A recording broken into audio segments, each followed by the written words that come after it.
Nueva versión de Conexionistas, un tema que si eres padre de familia, si eres madre de familia, es algo que está en el radar y que no sabes qué es lo que va a pasar. Educación, teleeducación, épocas de pandemia, qué va a pasar con las escuelas, cómo va a estudiar mi hijo durante esta temporada. Bueno, pues hoy tenemos una persona que nos va a hablar largo y tendido sobre este tema. Edgar, ¿cómo estás? ¿Qué tal, Armando, amigos de Conexionistas? Pues hoy, como ya lo dijo Armando, no solamente vamos a hablar de ese tema, sino vamos a tener la perspectiva de aquella persona que está detrás de la cámara, en este caso del micrófono, del otro lado de la pantalla, de la persona que educa, cómo está viviendo esta pandemia. Acompáñenos. El panorama de la teleeducación desde el punto de vista de un educador. Y bueno, pues un tema vital estamos abordando. Conexionistas, hoy va a estar con nosotros un ingeniero en cibernética por la Universidad de La Salle, pero también es licenciado en filosofía, es consultor de tecnología de la información, profesor de humanidades en la Prepa Náhuatl y además especialista en cómputo y en seguridad cibernética. Edgar, ¿cómo estás? ¿Qué tal, Armando, amigos de Conexionistas? Pues hoy está con nosotros Eduardo Nader. Hemos conectado con este experto que, como ya se dieron cuenta, tiene un perfil muy interesante. Por un lado es ingeniero en cibernética y por otro también trae las humanidades a la conversación. Le gusta la filosofía y se dedica también a ello, y eso nos va a dar la ventaja para poder entender muy bien este lado del educador que pues hoy parece ser que también está enfrentando retos interesantes. Eduardo, muchísimas gracias por estar con nosotros, gracias por acompañarnos y por estar dispuesto pues a platicarnos desde tu punto de vista qué es lo que está pasando de ese lado de la trinchera. Lalo, ¿cómo estás? Y bueno, platícanos un poco de ti, cuál es tu trayectoria y por qué estás interesado particularmente en este tema. Bienvenido. Muchas gracias, Armando. Edgar, qué gusto estar colaborando un poquito con el auditorio que siempre le interesan estos temas, sobre todo en la cuestión de conexiones y de hacer redes. Me parece que el esfuerzo que ustedes hacen es muy encomiable y bueno, pues ahora vamos a conectar con padres de familia, con personas comunes de carne y hueso que tenemos ahorita una preocupación particularmente por la circunstancia de la pandemia. Pero a mí me gustaría extender un poquito más el concepto porque pienso que varias formas de las que estamos nosotros viviendo y que parecieran nuevas, en realidad ya han estado ahí. Pero esta circunstancia las ha vuelto más visibles, las ha acelerado y nos ha permitido considerar nuevamente alternativas que tal vez por la costumbre o por el miedo al cambio no habíamos considerado. La primera vez que yo tuve conocimiento de que existía una alternativa para teleeducación fue justamente cuando estaba en la Universidad La Salle, ya como egresado, y ahí implantaron un departamento completo que se llamaba Educación a Distancia. Me acuerdo que hicieron una inversión impresionante porque se requería de equipo de comunicación, pero también de enlaces de comunicación que en ese entonces eran muy sofisticados, muy costosos y muy poco accesibles. También tenían un asunto importante respecto al tema de la seguridad, porque no cualquiera podría meterse, es decir, había que prevenir que cualquiera pudiera meterse o infiltrarse en las clases o en las teleconferencias. Entonces ahí fue donde tuve mi primera aproximación. Dentro de mi práctica como consultor en sistemas, también he tenido la oportunidad de ser distribuidor de Apple Computer y ellos siempre han tenido una vocación por la educación, especialmente aprovechando los equipos de cómputo y la tecnología. Y con ellos también aprendí, empezando el siglo, que el modelo educativo ya estaba agotado. También la primera vez que entendí o aprendí que la forma de educar no había cambiado en cientos de años, cuando todas las industrias habían evolucionado, un salón de clase seguía siendo igual, como les digo, a principios del siglo, respecto a 100 años o 150 años antes, prácticamente las aulas no habían cambiado y todo lo demás sí había cambiado. Entonces, con Apple aprendí que se estaban buscando nuevas formas de aprender y recuerdo que me impactó mucho una frase que decían que las escuelas no cumplían con el objetivo de educar porque estaban preparando personas quién sabe para qué. ¿Cómo qué? ¿Para qué?, pregunté. Pues sí, dice, los empleos que van a existir dentro de 20 años, no, el cierto porcentaje, no me acuerdo si me dijo que el 20 o el 40% de esos empleos hoy no existen. Entonces estamos preparando a personas para empleos o ocupaciones que no sabemos qué son. Y yo le dije, ¿y cómo sabes eso? Y me dijo, porque el mismo porcentaje de los empleos que existen hoy no existían hace 20 años. Nadie se preparó para ser webmaster, me decía esta persona de Apple. Y en ese momento me di cuenta que tenía razón, que las escuelas realmente no estábamos preparando a los alumnos o no estábamos con una claridad de a qué se iban a dedicar. Cuando nosotros éramos pequeños, pues sabías que ibas a ser doctor o abogado, médico. Pero ahora, pues quién sabe qué nos depara el futuro. Y 20 años después de estas conversaciones que les platico, pues el panorama es completamente diferente, ¿no? Y estamos aparte en medio de una pandemia. Así que se pone divertido este tema. Eduardo, más allá de la relación, digamos, oferta-demanda, que es todo un tema, o sea, estoy de acuerdo en el reto que implica poder conectar la demanda del mercado, como dices, los trabajos futuros en términos de la oferta y capacitar a los individuos para que salgan preparados. Pero déjame regresar un poco al tema del expertise que tienes y hablarle a los dos Eduardos o a los tres Eduardos, al cibernético, al filósofo y al educador. ¿Cuál es el reto que el educador ve en este sentido, más allá de si se informa o si se forma a una persona, digamos, con el conocimiento necesario para enfrentar las nuevas demandas? Más allá de eso, Eduardo, ¿qué es lo que tú estás viendo desde el punto de vista del educador que sí se va a perder? Porque tengo también esta idea de que estamos tan ansiosos de que esto se abra ya, que entonces estamos como que obligados a ver un panorama absolutamente positivo, porque son más nuestras ganas de salirnos de la casa que otra cosa. Y en este sentido, todos estamos viendo cómo ya al parecer la educación de entrada de aquí a final de año va a ser a distancia, va a ser teleeducación, como dices. ¿Qué crees que se puede perder desde el punto de vista del educador? Sí. Es decir, a ti que ya no vas a tener contacto con tus alumnos, ¿qué es lo que ya no va a ocurrir que quizás no se pueda recuperar? Bueno, particularmente en la escuela en la que imparto clases y también en las escuelas en las que nos formamos, y ustedes también pues somos condiscípulos de los colegios lasallistas, es muy importante el contacto humano y es muy importante la educación integral. Formar a la persona no nada más desde el punto de vista académico, sino también en las dimensiones humanas y bueno, algunos colegios también incluso en las dimensiones espirituales. Sin embargo, parece que hay un desafío importante porque el no tener el contacto personal evita que se puedan percibir ciertas circunstancias por las que puede estar el alumno transitando. También se pierde un poquito el enseñar con el ejemplo o el dar ejemplo, que es una parte importante dentro de la enseñanza. La convivencia entre los alumnos, que es importante porque los colegios también son espacios de convivencia, de ayuda, de colaboración. Incluso, ¿por qué no?, de algunos colegios se forman amistades que en un futuro serán quienes pongan negocios juntos o hasta pueden resultar familias, ¿no? También hay personas que se encuentran en los colegios y después ya hacen vida en común. Toda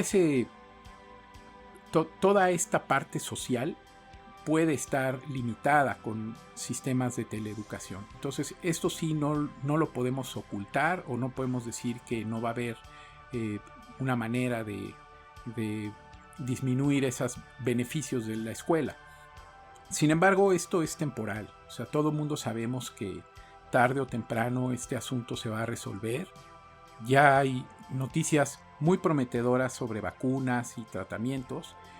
Claro que simplemente vamos a tener un espacio de tiempo en el camino. Vamos a tener un contratiempo. Y así es como hay que ver esta circunstancia, como un contratiempo. No se acaba la vida, no se acaba la convivencia, simplemente se posterga un poco. Yo lamento mucho que especialmente los que se graduaron no pudieron celebrar como hubieran querido. O sea, eso es algo que nunca se les va a olvidar. El que tuvieron que sacrificar esa ilusión de tener una super fiesta, como coronando tantos años de esfuerzo y sacrificio. Y bueno, pues aunque se hicieron graduaciones virtuales o algunos pasearon en sus automóviles con globos, etcétera, pues no es lo mismo. Entonces sería iluso pensar que esas partes se pueden suplantar. Pero bueno, lo que yo diría es una circunstancia temporal y esperemos que esto se resuelva. Y nos asiste la historia, porque antes han existido en México y en otras partes del mundo pues circunstancias como de guerra, como de enfermedad, donde la sociedad ha tenido que parar, pero superada la contingencia, pues la vida más o menos retorna a causas normales, ¿no? Yo creo que eso es lo que va a ocurrir y pues hay que estar esperanzados en ello. Tienes toda la razón, sobre todo en la cuestión de conexiones que se hacen en ese nivel, escuela, etcétera. Mucha gente, pues además piensa que eso es muy útil para los hijos, no tenerlos en escuelas, no, van a conocer gente, etcétera. Hablas en una forma muy positiva, me gusta. La cuestión está como un contratiempo, ¿no? Estamos viviendo un contratiempo que el cual, pues tarde o temprano vamos a regresar a la normalidad. ¿Por qué? Pues porque la vida sigue, la vida debe seguir. Sin embargo, pues por lo menos lo que resta de este año, estamos en una situación que pues, es muy diferente a lo que nos habíamos imaginado en un principio y sobre todo que ha salido, hemos empezado a conocer cosas que antes no utilizábamos. Por ejemplo, yo vi de cerca varios casos de pues, profesores, profesoras, que no sabían ni prender el Zoom, ¿me entiendes? O sea, les costaba mucho trabajo, no digas, ¿cómo se llama? Dar la clase, prender el equipo. Viendo este tema o viendo esta situación de por lo menos un semestre más de pandemia, ¿cuál es la recomendación para las dos instancias, ¿no? Tanto para las instituciones, tú desde tu rama de vista profesional, ¿tú qué recomendarías a las instituciones y qué recomendarías a los profesores, a los que están con los alumnos día a día, pues para mejorar esta experiencia, para hacer esta experiencia pues algo que valga la pena, algo que no digamos, hijo, fue el semestre o el año perdido? ¿Cómo la ves tú? Bueno, es bien interesante porque, como les decía yo, este asunto no es nuevo. O sea, hace 20 años yo ya lo platicaba, lo veía en una universidad, lo platicaba con un proveedor de computadoras. Y cuando empecé a dar clases, cuando regresé a la docencia en 2015, empezaron también, me di cuenta que el colegio en el que doy clases, pues ya estaba con las pilas puestas. La coordinadora o la prefecta de estudios es una persona muy dinámica, muy estudiosa. Nos presentó ideas que ella estaba conociendo, que otros abrazamos y empezamos a estudiar. Incluso hubo algún tipo de literatura muy interesante. Tuve la oportunidad de estar en una conferencia de un autor, Prensky, que se dedica a pues tratar de visualizar cómo es la educación y cómo se tiene que empezar a implementar técnicas como el aula invertida y una serie de cosas más para alinearlo con la cuarta revolución industrial. En fin, empecé a escuchar un discurso de cambio, de progreso, y sin embargo postergábamos. Llegó un momento en el que incluso entre compañeros comentábamos, bueno, sí es cierto que las personas van a empezar a hacer home office. O sea, antes de hablar del teletrabajo, ¿verdad? O sea, antes de imaginar una pandemia, ya se veía que algunas personas iban a trabajar en sus casas en esta modalidad que se conocía como home office. Ahora mejor se le está llamando teletrabajo porque en realidad el home office sería como para el autoempleado, ¿no? Es la persona que trabaja en su casa. Pero el teletrabajo, pues es el empleado de una empresa que no está trabajando en las facilidades o en las instalaciones de la empresa, sino en su casa. Entonces ahí me gustaría también proponer esa distinción. Algo similar ocurre con la educación. El homeschooling es una cosa y la teleeducación, pues en realidad es esto un poco que estamos viviendo. Pues yo les decía a mis compañeros, bueno, pues si nosotros estamos realmente queriendo preparar a los alumnos para la vida real, tendríamos al menos un día a la semana o un día al mes que darles homeschooling, ¿no? Tendrían ellos que estar en sus casas y nosotros aquí. Y bueno, pues en ese momento, pues casi lo veíamos como algo deseable, pero imposible, ¿no? Nadie queríamos o pensábamos que esto se podría implementar en el corto plazo y que nos cae el virus. Entonces recuerdo muy bien que cuando se hizo el anuncio de que se extendían las vacaciones o se adelantaban y la SEP no estaba muy claro qué es lo que iban a hacer aquí en México, nos reunieron en el colegio y nos dijeron, pues nosotros tenemos estas tecnologías, estamos preparados para trabajar ininterrumpidamente y pues nos dieron unos talleres instantáneamente. Y debo decirles que en una semana ya estábamos nosotros dando clases remotas, preparando clases en forma asíncrona y atendiendo a los alumnos. O sea, el colegio trabajó de manera ininterrumpida porque pues afortunadamente existían recursos y ya había una cierta inercia hacia automatizar algunas cosas. O sea, ciertas tecnologías se empezaban a implementar en el aula y simplemente ahora se extendieron hacia la teleeducación. Entonces, los colegios tienen una enorme oportunidad porque pueden garantizar que se va a mantener la misión de educar ininterrumpidamente, no importa las circunstancias sanitarias o incluso de complicación de movilidad, pero aparte se puede extender a cuestiones benéficas. Por ejemplo, cuando un alumno o un profesor tienen una incapacidad médica, pues no pueden ir a clases. Con lo que estamos viviendo ahora, va a ser muy difícil justificar en un futuro que un alumno que se rompió el brazo no cumpla con asistir a clases, aunque sea de manera remota.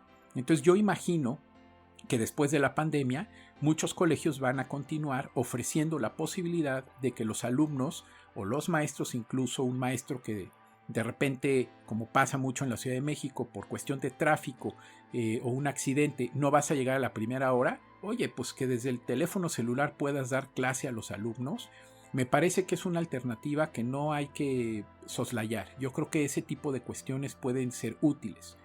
Y también, si a ti te interesa mucho o te gustaría que tus hijos acudieran a tal o cual colegio porque tiene mucho prestigio, pero realmente te queda muy lejos o está incluso en otro estado de la República, pues qué conveniente es que te pudieras inscribir en su programa de educación a distancia. Yo creo que varios colegios van a empezar a ofrecer esa modalidad, pandemia y no pandemia, pues para extender también la cobertura y extender su oferta académica. Desde el punto de vista de mis colegas maestros, pues nosotros ya sabemos que siempre tenemos que estar en continua capacitación. Yo quiero aprovechar para reconocer a todos estos maestros que han puesto su casa, su recurso, el internet de su casa, que pagan con su sueldo, su computadora. Varios de ellos compraron otra computadora y algunos pues también hemos invertido en micrófonos, diademas, audífonos, cámaras, lámparas para mejorar la experiencia y producir mejores materiales. Quiero reconocerles a todos los profesores que teniendo una labor que nunca fue considerada por el gobierno como esencial, la educación nunca fue considerada como una actividad esencial y sin embargo la educación no se detuvo. La educación siguió como si fuera algo esencial. Claro, yo sí pienso que es esencial educar y celebro que hayamos podido seguir adelante, porque los médicos, las personas que están al frente, pues no tenían opción, no podían decir nosotros no vamos a trabajar, tenían que trabajar, pero a los maestros nos dieron la opción. La autoridad, la SEP, extendió las vacaciones, nos dijo que podíamos tomar un mes de vacaciones además de Semana Santa. Y muchos maestros dijimos no, tenemos que seguir adelante y no tomamos esa alternativa que se nos ofreció y seguimos adelante con el trabajo. Entonces esto es algo que vale la pena reconocer. Y bueno, pues los colegas maestros lo que tienen que hacer es tener buenas herramientas y informarse, educarse, pues para no cometer errores, ¿no? Cito un rápido ejemplo. Por ejemplo, algunos podrían pensar que la calidad de su video es defectuosa y se verían tentados a comprar una cámara que tal vez cuesta $1,800, $100. Y en cambio, invirtiendo en una lámpara que tal vez cuesta $25 o $500, pues podrían tener mejor iluminación y mejorar mucho la imagen. Entonces es importante que entre los maestros nos empecemos a pasar tips, a intercambiar experiencias. Hay muchos lugares en YouTube y en otras tantas fuentes donde los maestros están compartiendo su experiencia para que los maestros pues adquieran o perfeccionen los recursos que están utilizando y puedan crear clases significativas, impactantes, divertidas y sobre todo pues que no sea una cuestión que nos haga trabajar 2 o 3 veces más para lograr menos resultados. Yo creo al revés, que se pueden lograr excelentes resultados. En mi experiencia personal, no solamente terminé el contenido que tenía que ver, sino que pude ver temas adicionales. Los alumnos trabajaron como nunca, presentaron muchas más tareas que en el medio tradicional. Se perdieron menos clases por cuestiones ajenas, a veces por actividades que de repente el colegio tiene, o puentes o cuestiones por el estilo. Pues con el modo asíncrono se podían reponer clases que no se tuvieron. Entonces yo creo que el resultado desde el punto de vista de contenidos fue muy bueno. Eduardo, escucho lo que dices y parece ser que la conversación está centrada en un México nada más, ¿no? En el México que tiene acceso remoto y en el México que tiene los recursos para tener internet, para tener, ¿no? Y quisiera poner eso en el tintero para recuperarlo, porque me parece que habría que hacer otra reflexión cuando vemos los datos de la OCDE sobre el nivel de educación que tiene este país, y cuando vemos que solamente el 17% de los jóvenes en datos del 2016 habían cursado educación superior. Me parece que todo lo que está ocurriendo no necesariamente va a mejorar esa posición, sino nada más va a garantizar que ahí quede. Quiero a partir de ahí, ¿no? De esa reflexión de la necesidad que el país tiene por extender el nivel de educación, llegar a más personas. El trabajo que tú estás haciendo cuando hablas de tus colegas, estoy escuchando, es el maestro el que toma la iniciativa, es el profesor el que se preocupa por una cámara, como tú dices, se empiezan a tener conversaciones entre ustedes para ver cómo mejoran contenidos, etcétera, etcétera. Pero esto no lo resuelve solo el profesor. A pesar de lo loable que pueda ser su esfuerzo, necesita de la institución educativa, ya sea pública o privada, y ahora quiero concentrarme en el mundo privado, para que esto suceda. Y tengo la impresión de que el sector, la educación privada está echada, está esperando, está aprendiendo, y el motor que está empujando esto hacia mejoremos, son los profesores. Y no viene de una iniciativa necesariamente de la educación privada para decir, a ver, sentémonos, esta es la manera en que vamos a mejorar. Yo creo que si alguien agarró por sorpresa esto es a ellos, y se han replegado con esquemas tradicionales. Por lo pronto, en la frontera donde me encuentro, en el país donde vivo, lo veo así, ¿no? Siguen siendo los maestros que están empujando y los que están poniendo en la mesa ese sentido innovador. En concreto, ¿dónde ves tú ese respaldo institucional? ¿Crees que sí hay esa iniciativa y que la relación no es tan asimétrica como yo la veo?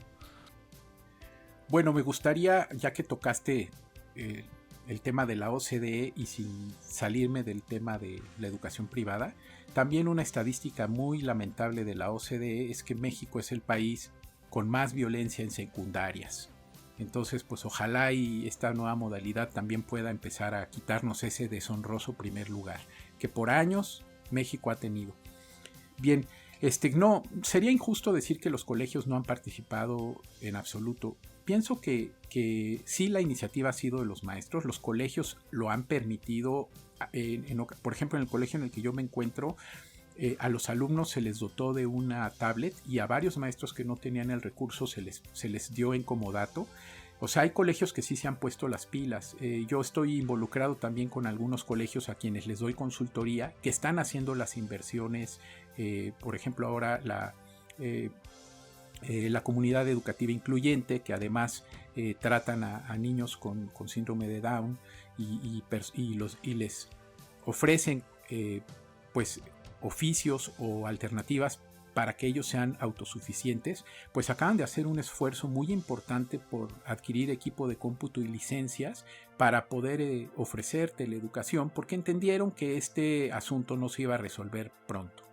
Varios colegios tal vez han pecado de optimismo o de omisión, creyendo que en septiembre realmente vamos a regresar. Incluso, como tú bien lo dices, en Estados Unidos se ha convertido en un asunto político, en un asunto de unos contra otros, y hacen hasta protestas para que los alumnos vuelvan a las escuelas casi por decreto. En fin, es un tema muy complicado.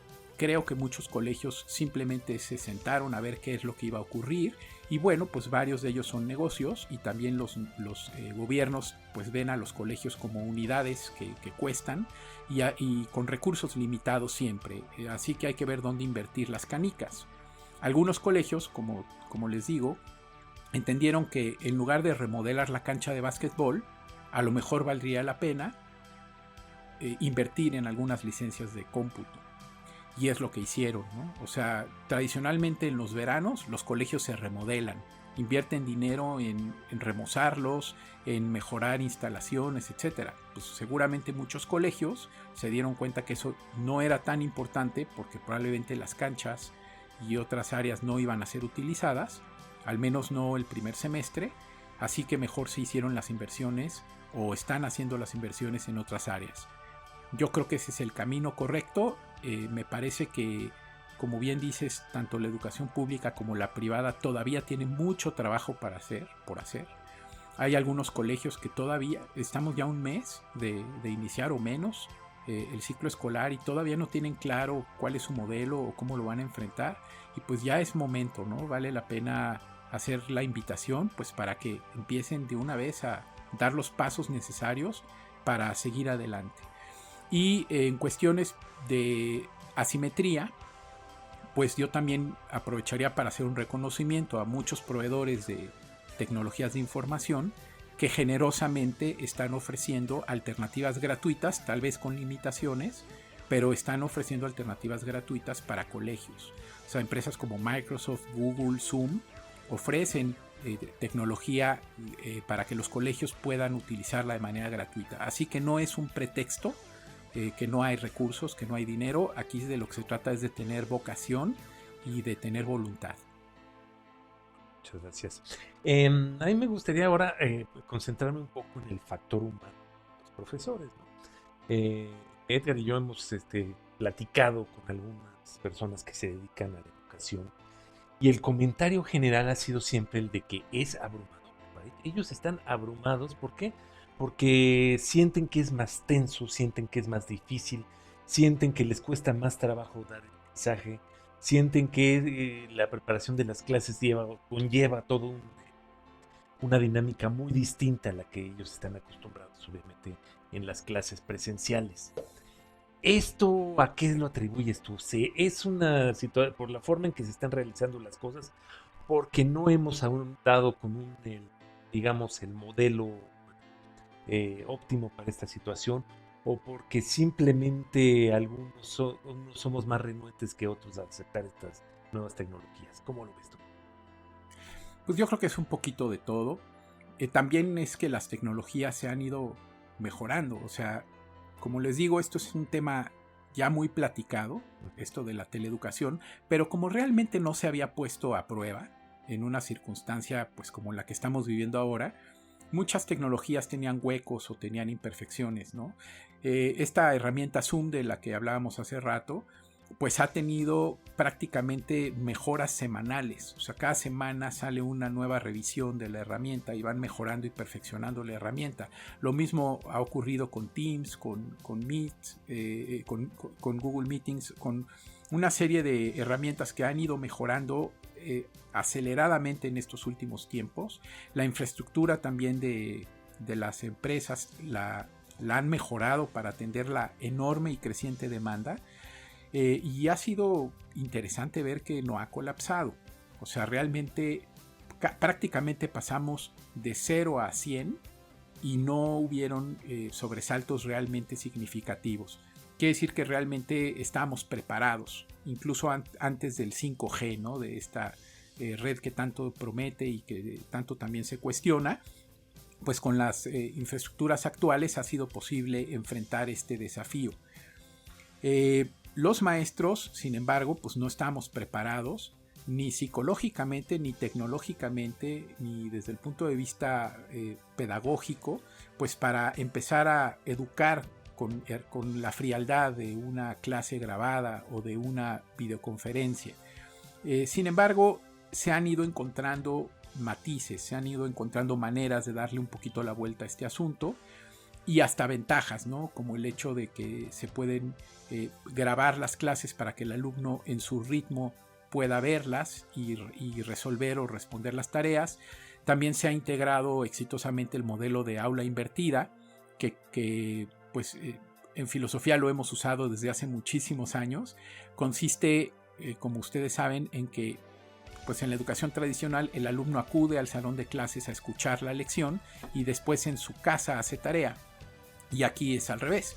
Ahora el alumno en su casa aprende la lección, investiga, indaga, ve videos, la clase lee y en la clase en vivo resuelve preguntas, resuelve dudas o hace los ejercicios o las evaluaciones. Entonces este modelo del que ya se había estado hablando antes de la pandemia pues empieza a generalizar y empieza a mostrar sus bondades y sus frutos.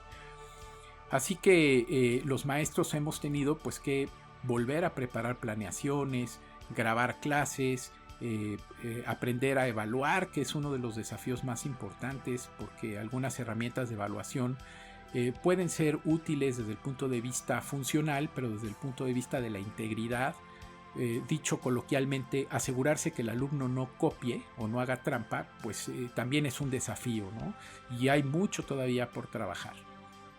¿Es perfecto? No, estamos muy lejos de tener tecnologías perfectas, pero yo he visto que han ido mejorando muchísimo en los últimos meses y estoy seguro que mejorarán mucho más en los que siguen. Así que pues ni modo, hay que enfrentarlo. Los maestros también trabajan no solamente cuando dan clase, sino en su casa, evaluando, resolviendo planeaciones o preparando clases y calificando. Pues esta costumbre de meterle algunas horas adicionales a la práctica docente, pues simplemente se ha trasladado de herramienta y en algunos casos sí han sido más horas las que hemos tenido que aplicar, pero creo que poco a poco los maestros vamos encontrando el equilibrio y el nivel. Yo creo que tarde o temprano tenderemos a dedicarle el mismo tiempo que se le dedicaba antes, cuando se hacían las evaluaciones y las preparaciones de las clases. Tendremos que llegar a ello, ¿no? Ahora sí se le invierte mucho más tiempo, sí cuesta más trabajo, se trabaja más, pero yo creo que esto debe de irse de alguna manera equilibrando. Eduardo, si pudiéramos hablarle al conversar con tus colegas de educación pública, estos colegas que se encuentran en rancherías, cuyos alumnos tienen que caminar kilómetros para llegar al salón de clase y que ahora pues no lo hacen no porque no puedan, sino porque las condiciones de sanidad les han dicho que se queden en casa y ahí no hay manera de que la educación continúe.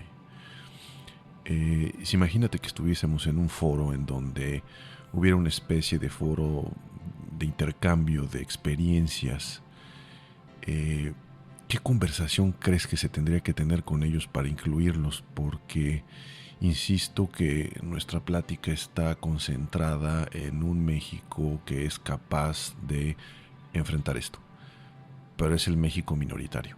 Y este otro México que también tiene estas carencias y parece ser que, y también es algo que Armando y yo hemos platicado muchísimo, para ellos pues no hay nueva normalidad. Este asunto de la exclusión ha sido siempre y parece ser que seguirá siendo. Es decir, este paréntesis que coincido y me gusta tu visión positiva que estamos pasando, pues para ellos no hay tal. Es decir, esto existe desde siempre y como que no se ve claro que esto que está ocurriendo haya incluido una reflexión sobre cómo, ¿no?, llevar estas tecnologías, es decir, que como comentabas, Microsoft, Apple y estos grandes monstruos tecnológicos no solamente se acerquen a quien tiene la posibilidad, sino que expandan estas fronteras. Quizás hay ejemplos muy puntuales, pero no se ve como algo sistemático. ¿Qué conversación tendrías con estos profesores para para hacer algo al respecto, ¿no? Y aprovechar este empuje o esta reflexión humana a la que nos está obligando, ¿no? Esta afectación de la pandemia, pues para empezar a incluirlos, para empezar a hacer algo al respecto. ¿Qué conversación habría ahí, Eduardo? A mí me ha gustado mucho participar con instituciones académicas. Desde que empecé a formarme como ingeniero en cibernética, trabajé en una empresa que en aquel entonces se llamaba Servicios Educativos Computacionales, orientada a automatizar y a involucrar tecnologías en colegios. Desde hace 35 años que llevo pues de práctica profesional, he encontrado que en las escuelas es una herramienta fundamental la tecnología, porque en mi opinión la tecnología, y especialmente las tecnologías de Internet, democratizan, nos igualan, reducen brechas, permiten que las personas con pocos recursos accedan a los libros, a la información, a las bases de datos que personas que vivimos en las urbes más sofisticadas. Cuando yo estaba haciendo mi tesis profesional, me acuerdo que tuve que pagar cierta cantidad de dinero para conectarme en un servicio que se ofrecía en la biblioteca de la Universidad La Salle para poder consultar bibliografías de universidades en Estados Unidos, de libros a los que yo no tenía acceso. Y me pareció maravilloso. No me importó que en aquel entonces tuve que hacer un pago que sí fue considerable, sobre todo para un alumno, porque me dio información, me permitió imprimir material, bibliografía que me era muy útil. Y hoy las personas que viven en estos lugares, como tú dices, que están un poco olvidados, un poco marginados, tienen ese chance, teóricamente. Estoy hablando desde el punto de vista de lo posible. Pero se requiere pues de una ayuda importante. La primera experiencia de teleeducación que puedo recordar para colegios de estos de los que estamos hablando, de lugares lejanos, pues es cuando empieza la televisión satelital y se les ocurre hacer la famosa telesecundaria. De tal manera que las personas que vivían en lugares alejados podían sintonizar un canal de televisión, que me acuerdo que en el canal 4, ¿no? de México, en un horario dado, se proyectaban algunos capítulos estos de telesecundaria. Y me acuerdo que hubieron proyectos de estos faraónicos, como nos gusta hacer en México, en el México federal, en el México gubernamental, donde a los colegios se les pusieron sus antenas parabólicas y televisión y toda la infraestructura para que los alumnos se pudieran reunir en la escuela a tener telesecundaria, a ver sus programas de televisión y aprender todo lo que la telesecundaria les ofrecía. Y recuerdo esta anécdota del colegio que tenía su antena y su computadora, solo que no había luz eléctrica. Así que de nada sirvió este esfuerzo y esta adquisición, porque en muchos lugares llegaban las tecnologías, llegaba la antena y la tele y no había luz. Y luego cuando se hizo con computadoras y cuando en el gobierno de Vicente Fox se intenta hacer este esfuerzo, se intenta que en todo municipio haya, al menos en la cabecera municipal, acceso público a internet de alta velocidad o de banda ancha, y que se tuviera al menos una computadora y un servicio. Este proyecto lo encabezó la empresa de telégrafos, la empresa nacional de telégrafos de México, y aprovechaba una red que existía, la red telegráfica, y aparte una red que tenía la Comisión Federal de Electricidad, que básicamente pasaba por todo el país para conectar todas las torres de suministro eléctrico y monitorearlas y controlarlas. Y descubrieron en ese gobierno que existía una infraestructura que podría permitir que todo el país tuviera acceso a internet. Y incluso se hablaba de ofrecer el acceso a internet a través de las redes eléctricas. Entonces, como yo siempre digo, la tecnología está ahí. Y el hecho de que la tecnología democratiza es una realidad. Y otra vez, pues hace falta esa voluntad. Y entonces, ¿de quién depende?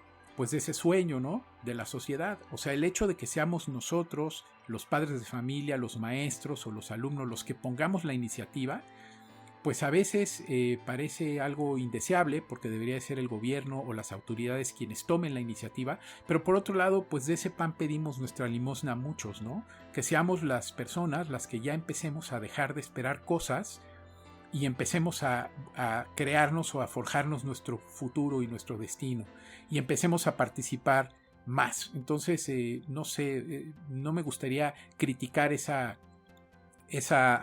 actitud de tomar la iniciativa, pero entiendo que también es difícil proponer que ese sea el camino. Sin duda, vamos, es un tema que no se resuelve en una conversación, no se ha resuelto en años de historia del país, pero creo que lo que tú pones en la mesa es bien interesante, Eduardo, para tratar de construir una agenda, quizás para los que menos idea tenemos, primero que nos ayude a entender el fenómeno y después que podamos colaborar como queremos en Conexionistas, ¿no? Conectar. Yo creo que tú eres un punto de encuentro entre dos mundos que me parece que se tienen que empezar a hablar, y si ya han conversado tienen que empezar a bajar el balón, como se dice, es decir, el mundo de la tecnología y la educación, para hacer algo para que México se incorpore. Yo creo que hay una agenda y nos gustaría mucho poder platicar contigo de este y de otros temas que salgan a la mesa. Entonces, gracias, Eduardo, por participar, porque el tiempo nos come y bueno, ahí sí no podemos tener mucho recurso, aunque la tecnología esté disponible. Pero agradecerte de verdad que hayas compartido tu experiencia, sobre todo, ¿no? Tus puntos de vista honestos, y dejarte la puerta abierta, los micrófonos abiertos para seguir conversando. Muchísimas gracias, Eduardo. El agradecido soy yo, y aprovecho para enviar un saludo a quienes nos escuchan. Muchas gracias, Eduardo. Oye, la pregunta obligada, ¿cómo conectamos contigo?